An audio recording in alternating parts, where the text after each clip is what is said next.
उदित भैया, उदित भैया। रवि आ जाओ।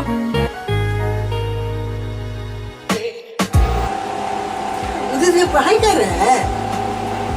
सुने की तबीयत खराब है आपका, मतलब हमसे झूठ बोलने लगे। बताइए, ऐसा होता है दोस्ती। ठीक है,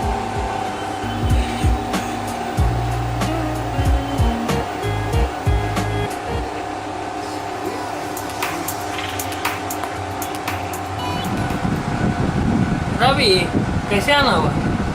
सुने की आपका तबीयत खराब है, इसलिए हम देखने चले हैं। हाँ, वो थोड़ा खुदरा हो जाता है। मुझे अचानक घबराहट टाइप पे आ गया कि मेरे दोस्त लोग बोले कि दीदी का तबीयत खराब है, इससे हम इसलिए देखने के लिए चले आए कि अरे मेरे भाई क्या ये आप सही है ना?